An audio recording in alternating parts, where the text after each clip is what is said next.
And I think that's what makes it for your generation, in that it's fast, it's Bay Area culture.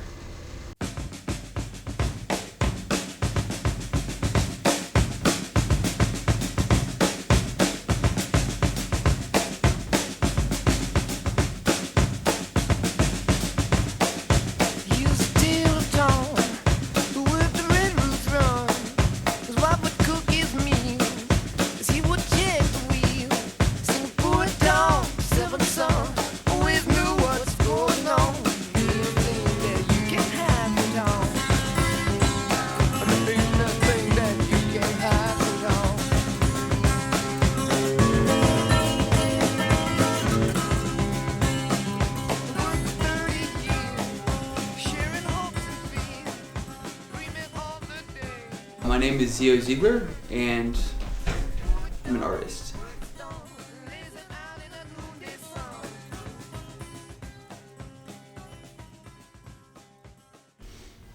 Well, to be very frank, right, when I was in college, there was no acceptance around my work. They're like, don't do this. This is a waste of your time. You should not be an artist.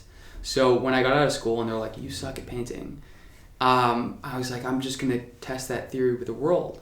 So I started to bring my dialogue around the human condition to the streets.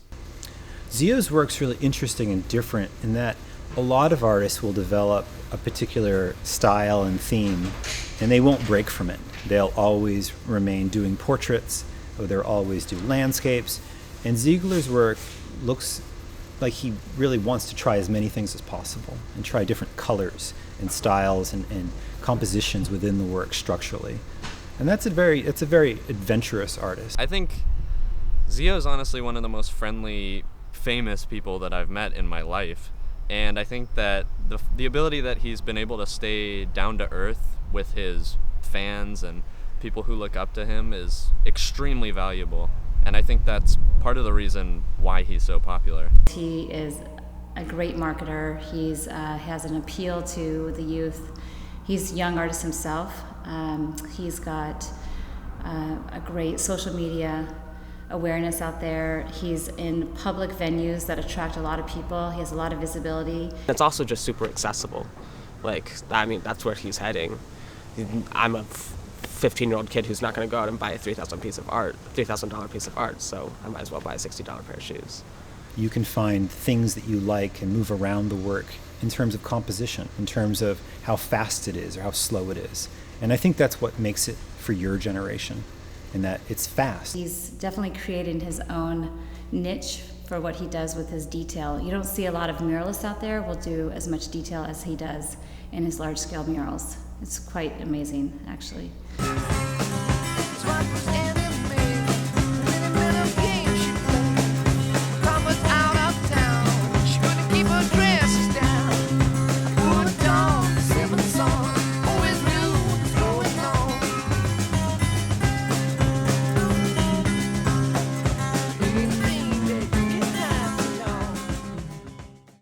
Often, especially with any kind of street art, they're reflecting the time. Someone is moved to express themselves in response to things that are happening around them. You're putting a piece of art in an environment where no one wants to judge it as art, right? People want to say, oh, this is tagging, or this is advertising, or this is just another smear on a wall. Let the people decide.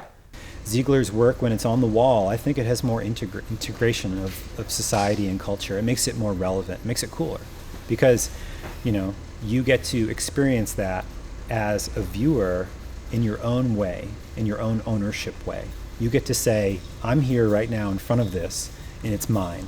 And in a larger culture of people who don't necessarily find themselves to be entirely interested in art, but it plays a role in their life, and they're not sure how, but they're not educated on the subject. That's what I want to appeal to, is both. And that's what's really cool about street art in general, is that it becomes accessible, and that's what makes it relevant and interesting. I think that he's definitely kind of building a bridge between accessibility and maintaining an art culture. Young people want someone of their own generation to have the courage to stand up and put it out there. Do you know? I think that's what it is, that they want a spokesperson of their own age and their own generation that might feel the way they do. He's tapped into your generation's particular social media, relevancy, graphic identity, and visual phenomena that you are interested in. I have nothing against technology, right? I'm all for progress and for better transportation and cleaner water and the things that really matter. But I think it's a dangerous line to walk when you face this sort of what it does to the value we place in images. So you paint in Google, you paint in Facebook, it's just another wall. It's just another opportunity to talk to another series of people and to stimulate their thought around something. I think my whole theory around art is it has to speak to something larger. It has to contain soul and life. And who cares if you partner with a company to get a wall? Google, Facebook, Twitter, all the companies that have the money and they're supporting the arts, I mean, we will take the money from them because it is the modern Medici family. Where else are we going to get money from? The Renaissance wouldn't have existed if Italy was unified. That's someone's theory. Because it was the competition between one city-state and the next, saying we've got the better artist or we've got the better architect, that propelled it forward. I think in many ways that simulates advertising, but just for a city-state. Companies are the donors. They're patrons. They're the ones that make your projects real. They sell products, sure, but they also allow you to travel and paint walls and create large-scale projects that you wouldn't be able to fund yourself. As far as individuals within the tech movement, I think they like Ziegler's work because it's well-grounded. It feels like it's from here. It doesn't feel like it's Hawaiian or Texas. It looks like it's part of the Bay Area. You go ahead and you look at my pieces in the tech headquarters. I'm trying to paint something very, very analog in a digital setting. I'm trying to go ahead and paint something that harkens back to the earliest tradition of cave painting. The necessity to put marks on walls that represent us for here. Not for the phone, not for this and that, right? The connectivity and the efficiency, but back to worthlessness and back to fear and back to love and back to these things that are now becoming archaic because they're so saturated with images and meaning and globalization and the fleeting ephemeral technology. I think if I said I was someone that rejects trends, I would be abiding by the trend of saying that I reject trends, which is a trend in and of itself, right? You'd think it's hipsters. I think we have to exist within pop culture, but outside of it simultaneously, right? I'm not cool. I'm not the first person to download the new app or to watch the new show or to listen to the new album. I'm an antiquarian. There's a lot of writers that write around trends and how they're formulated and then disposed of, and they come and they go.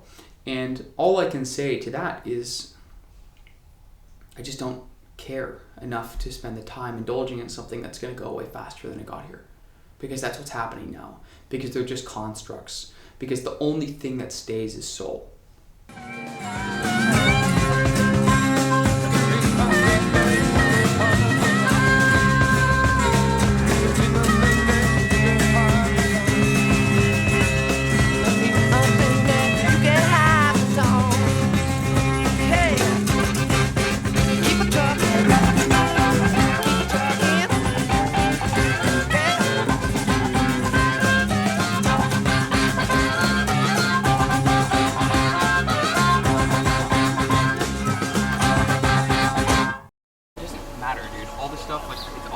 It's all an illusion.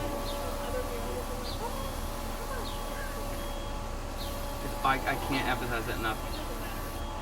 You get the really nice car, and then it's that's what happened to me when I bought the RS5. I was cool, finally, I worked really hard to get this object. And I was driving back up Highway 1 with Skylar and Tony. I was this is stupid. I don't need this,